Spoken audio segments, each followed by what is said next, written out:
بعد میں اللہ تعالیٰ نے آپ کو بھی نیک اولاد عطا فرمائی اور نبوت و کتاب آپ کی نسل میں مقرر فرما دی، یعنی آپ کے بعد مبعوث ہونے والا ہر نبی آپ ہی کی اولاد سے تھا، اور آپ کے بعد نازل ہونے والی ہر کتاب آپ کی نسل کے کسی فرد ہی پر نازل ہوئی۔ یہ آپ کو اللہ تعالیٰ کی طرف سے انعام ملا کیونکہ آپ نے اس کی رضا کے لیے اپنے وطن، خاندان اور قبیلے کو چھوڑ دیا تھا اور ہجرت کر کے اس مقام پر تشریف لے گئے تھے جہاں آپ اپنے رب کی عبادت کر سکتے تھے اور لوگوں کو اس کی طرف بلا سکتے تھے۔ حضرت ابراہیم علیہ السلام ہجرت کر کے جس علاقے میں گئے وہ شام کا ملک تھا۔ اس کے بارے اللہ تعالیٰ فرماتے ہیں اِلَى الْأَرْضِ الَّتِي بَارَكْنَا فِيهَا لِلْعَالَمِينَ، اس زمین کی طرف نکالا جس میں ہم نے جہان والوں کے لیے برکت رکھی ہے۔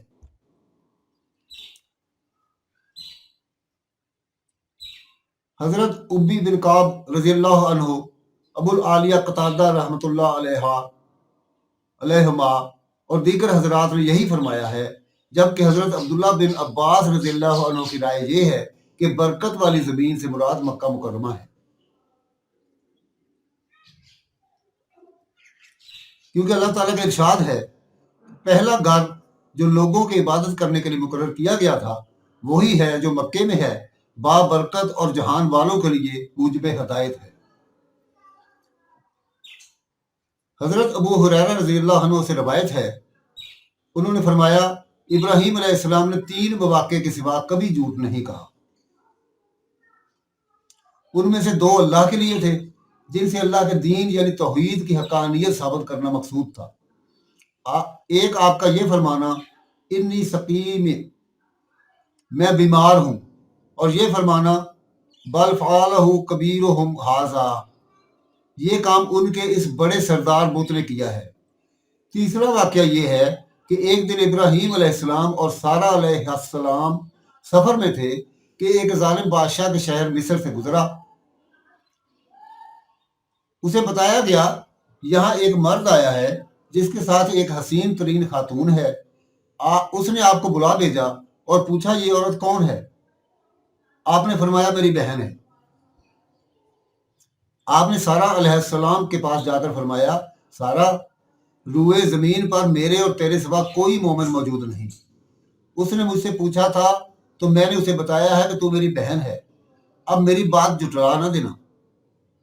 بادشاہ نے سارہ علیہ السلام کو طلب کر لیا۔ جب آپ اس کے سامنے پیش ہوئی تو اس نے ہاتھ بڑھا کر آپ کو چھونا چاہا تو اسے پکڑ لیا گیا، یعنی حرکت نہ کر سکا۔ اس نے کہا میرے لیے اللہ سے دعا کر، میں تجھے تکلیف نہیں پہنچاؤں گا۔ انہوں نے دعا کی تو وہ ٹھیک ہو گیا۔ اس نے پھر آپ کو چھونا چاہا تو پہلے سے زیادہ سخت گرفت میں آ گیا۔ اس نے پھر کہا میرے لیے اللہ سے دعا کیجئے، میں آپ کو تنگ نہیں کروں گا۔ آپ نے دعا کی تو وہ ٹھیک ہو گیا۔ تب اس نے اپنے ایک دربان کو بلا کر کہا تم میرے پاس کوئی انسان نہیں لائے، تم تو کوئی جن پکڑ لائے ہو۔ اس نے ان کی خدمت کے لیے حضرت ہاجرہ علیہ السلام کو پیش کر دیا۔ جب سیدہ سارہ علیہ السلام واپس آئیں تو حضرت ابراہیم علیہ السلام کھڑے نماز پڑھ رہے تھے۔ انہوں نے اشارے سے پوچھا کیا ہوا؟ حضرت سارہ علیہ السلام نے فرمایا اللہ تعالیٰ نے کافر کی سازش کو ناکام کر دیا اور خدمت کے لیے ہاجرہ علیہ السلام دے دی۔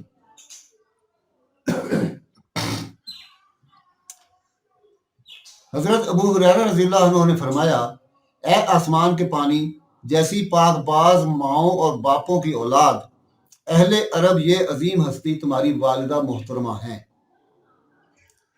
حضرت ابو ہریرہ رضی اللہ عنہ سے روایت ہے کہ رسول اللہ صلی اللہ علیہ وآلہ وسلم نے فرمایا ابراہیم علیہ السلام نے 3 مواقع کے سوا کبھی جھوٹ نہیں بولا۔ ایک جب انہوں نے بتوں کی طرف بلایا گیا تو انہوں نے فرمایا میں بیمار ہوں، اور یہ فرمانا کہ یہ کام ان کے اس بڑے نے کیا ہے، اور سارہ علیہ السلام کے بارے میں فرمایا یہ میری بہن ہے۔ واقعہ اس طرح ہے کہ حضرت ابراہیم علیہ السلام ایک شہر مصر میں داخل ہوئے جہاں ایک ظالم بادشاہ حکمران تھا۔ اسے بتایا گیا کہ آج رات ابراہیم علیہ السلام ایک خاتون کے ساتھ آئے ہیں جو حسین ترین افراد میں سے ہے۔ بادشاہ نے بلا بھیجا اور کہا تمہارے ساتھ یہ عورت کون ہے؟ انہوں نے فرمایا میری بہن ہے۔ اس نے کہا اسے میرے پاس بھیج دو۔ آپ نے انہیں بھیج دیا اور فرمایا میری بات کی تکذیب نہ کرنا، میں نے اسے بتایا ہے کہ تم میری بہن ہو، حقیقت یہ ہے کہ زمین پر ہم دونوں کے سوا کوئی مومن موجود نہیں۔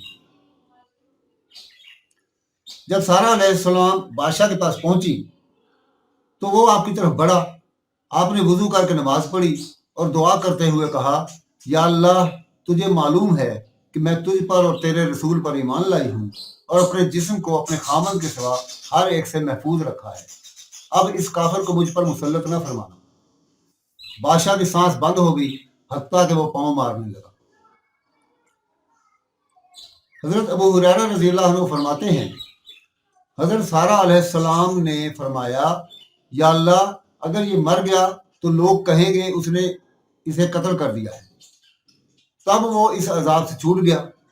اس کے بعد وہ دوبارہ آپ کی طرف بڑھا، آپ نے پھر وضو کر کے نماز پڑھی اور کہا یا اللہ تجھے معلوم ہے کہ میں تجھ پر اور تیرے رسول پر ایمان لائی ہوں اور اپنے جسم کو اپنے خاوند کے سوا ہر ایک سے محفوظ رکھا ہے، اس کافر کو مجھ پر مسلط نہ فرمانا۔ بادشاہ کی سانس بند ہو گئی حتیٰ کہ وہ ہاتھ پاؤں مارنے لگا۔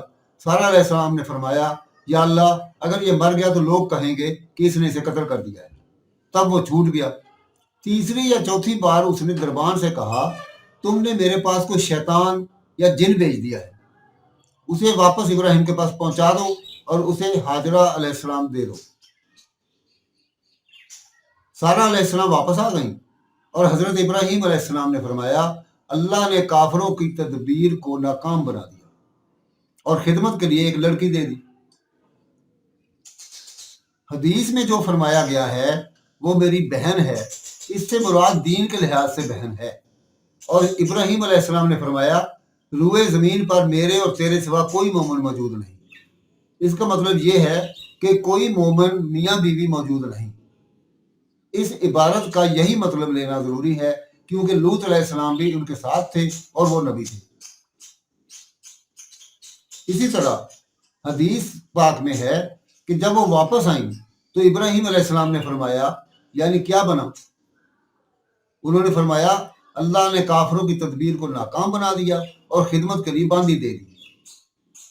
ایک روایت میں ہے بدکار کی تدبیر کو ناکام بنا دیا، اس سے مراد بادشاہ ہے۔ جب سارہ علیہ السلام کو بادشاہ کے پاس لے جایا گیا، حضرت ابراہیم علیہ السلام اسی وقت اٹھ کر نماز پڑھنے لگے اور اللہ سے دعائیں کرنے لگے کہ وہ آپ کی اہلیہ کو محفوظ رکھے، اور جس شخص نے آپ کی اہلیہ کے بارے میں بری نیت کی ہے اس کے شر سے بچا لے۔ یہی کام حضرت سارہ علیہ السلام نے کیا۔ جب اللہ کے دشمن نے ان کی طرف ہاتھ بڑھانا چاہا تو انہوں نے فوراً اٹھ کر وضو کیا اور نماز پڑھ کر مذکور والا دعا مانگی۔ اسی لیے اللہ تعالیٰ نے فرمایا ہے وَاسْتَعِینُوا بِالصَّبْرِ وَالصَّلَاةِ، صبر اور نماز کے ذریعے سے اللہ کی مدد حاصل کرو۔ چنانچہ اللہ تعالیٰ نے حضرت سارہ علیہ السلام کے شرف کو بھی محفوظ رکھا اور اپنے بندے، اپنے رسول، اپنے پیارے اور اپنے خلیل ابراہیم علیہ السلام کے شرف کی بھی حفاظت فرمائی۔ اس کے بعد حضرت خلیل اللہ علیہ السلام مصر سے دوبارہ برکت والی سرزمین یعنی ارض مقدس کی طرف لوٹ آئے۔ اس وقت آپ کے ساتھ مویشی، غلام اور بہت سا مال تھا، اور حضرت ہاجرہ قبطیہ مصریہ علیہ السلام آپ کے ہمراہ تھی۔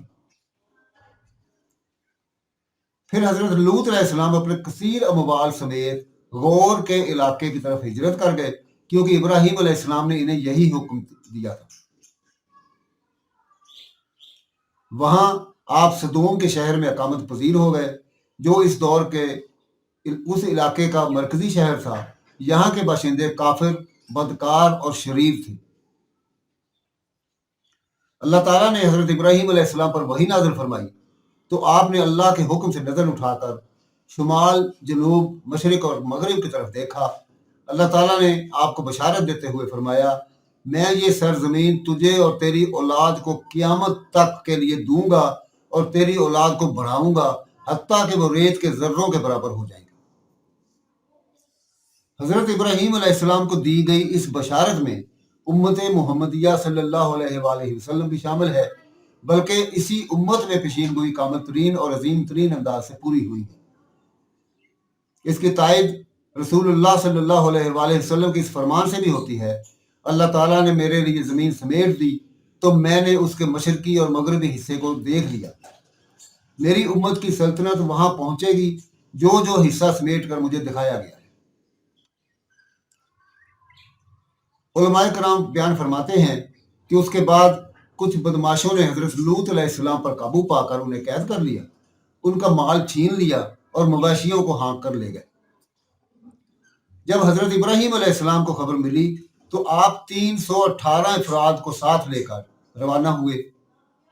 آپ نے لوط علیہ السلام کو بھی چھڑا لیا، ان کا مال و متاع بھی واپس لے لیا، اور اللہ اور اس کے رسول کے دشمنوں کی بہت سی تعداد کو یہ تہہ تیغ کر دی، انہیں شکست دی اور ان کا تعاقب کیا حتیٰ کہ دمشق کے شمال تک پہنچ گئے۔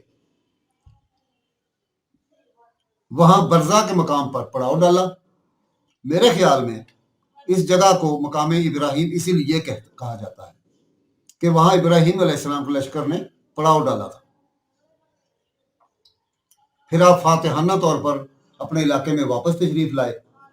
بیت المقدس کے بادشاہوں نے بڑے احترام کے ساتھ آپ کا استقبال کیا اور آپ کی اطاعت قبول کی، اور آپ اپنے وطن میں اقامت پذیر ہو گئے۔